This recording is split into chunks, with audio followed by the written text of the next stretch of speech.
Hey, guess what? Beard's getting longer. I don't know why it matters.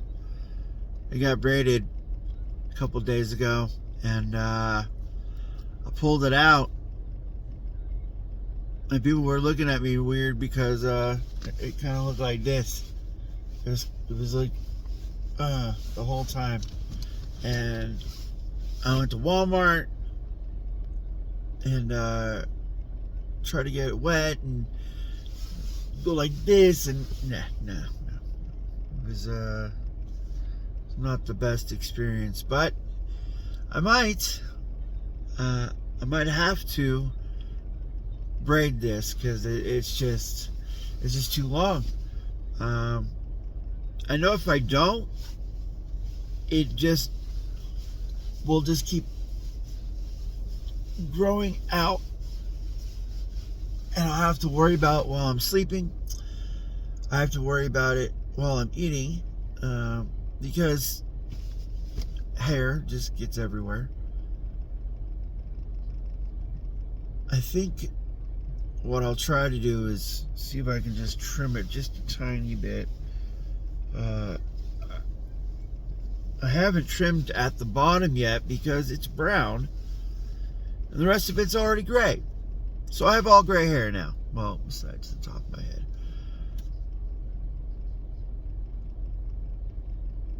I've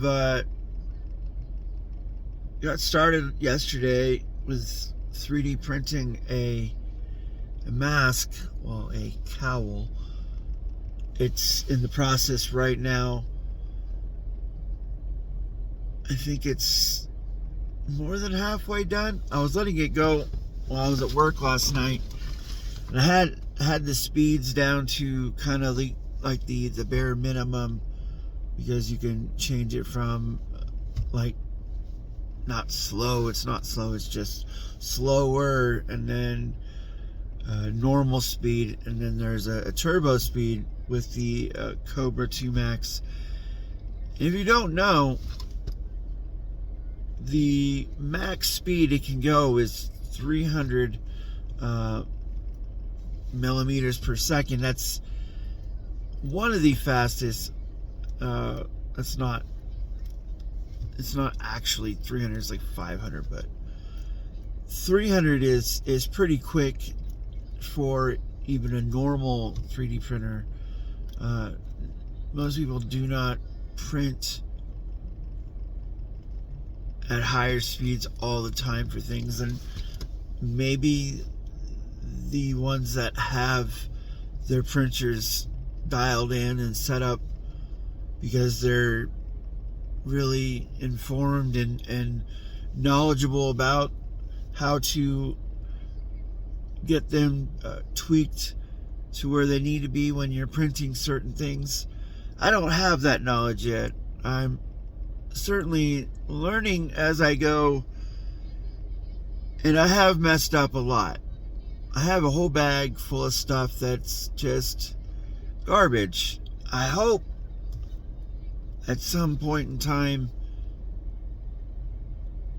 it might be affordable for me to be able to recycle all of that. I don't want to keep it all and not do anything with it. I know eventually that it's going to be something for us consumers.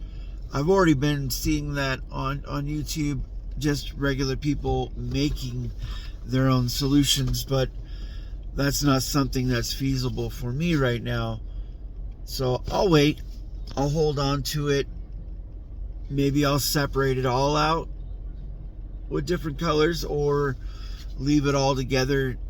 I've seen when other people have done that it's created a good colorway, or sometimes just good streams of different colors. I know you could probably pick and choose which ones you want in there, but I think for me, once I'm able to start recycling some of that filament, I'll probably just keep it all together. I don't have a lot of room for everything, And another thing is, I got another 3D printer, and I only bought it for $50, and I got it in, what was it? I think it was Thursday. I haven't built it yet. I know it's missing a couple of things, and that was the reason why it's on clearance. They did state when you purchase these 3D printers that since they are clearance, they are sold as is. It is possible that they might be missing things. I do not know if it all works either. That is another thing. But I do have a couple of solutions for all of that, ways to be able to get it up and running. One of them is reaching out to someone that I already know that is really knowledgeable, and it could probably really help me. I could just take it wherever I need to take it and get it up and running. Or I have, YouTube. I could build it myself as much as I can, and then maybe take a couple of these screws, nuts, and bolts that I need to take in and get extras, because you always need extras, especially for 3D printers. Like, I've already run into an issue with the snagging of the filament when it's unraveling and printing, but I have not run into that at all whatsoever with the cheap filament roll. It's on a plastic spool, which is really nice actually, but the filament itself is $12.99, but I have had no issues, and that's one of my biggest things that I didn't want to worry about.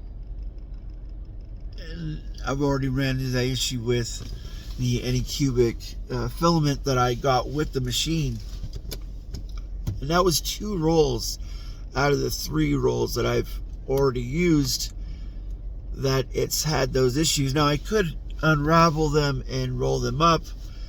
I can't guarantee or say that it will or won't do it again. I have no idea. I'm new to all of this, and I'm certainly happy that I'm going to fail a lot, but that's only because I know of, those failures I'm going to have. It's going to give me great ideas.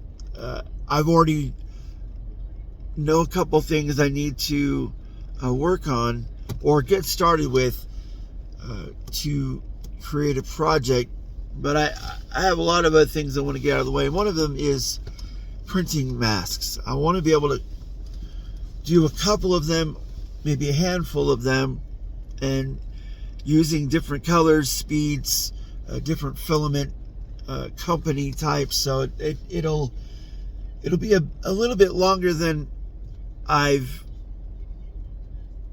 wanted it to be, because I wanted to make a video, but I think I need to get a bigger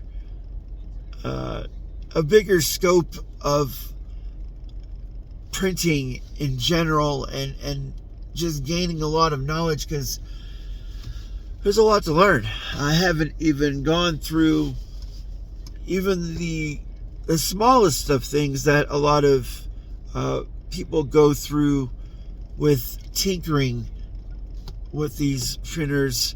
One of them having to do with manual leveling or adjusting belts and changing things. I have not done any of that.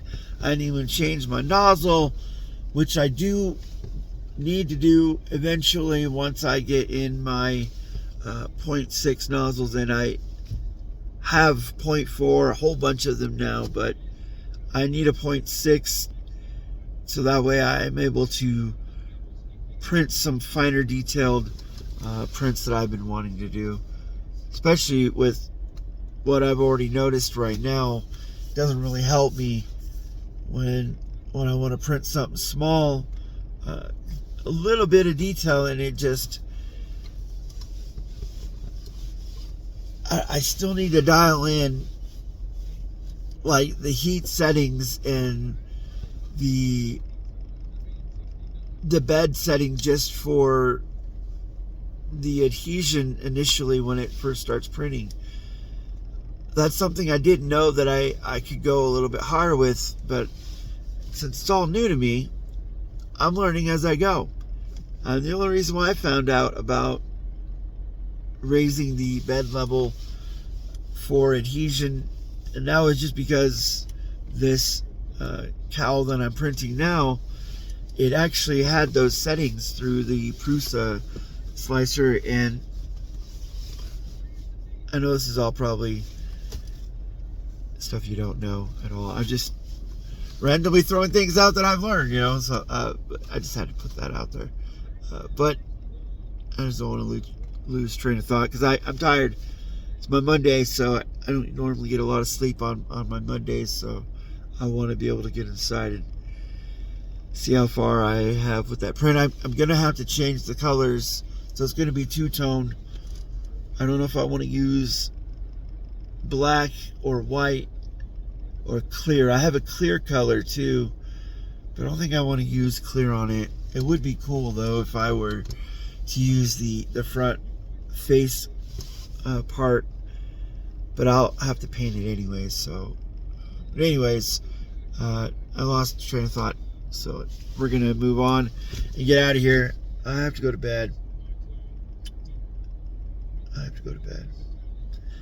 know. Anyways, thanks for joining me. And if you're new, like and subscribe. There's going to be a lot more to come. You're going to have a lot more tired me,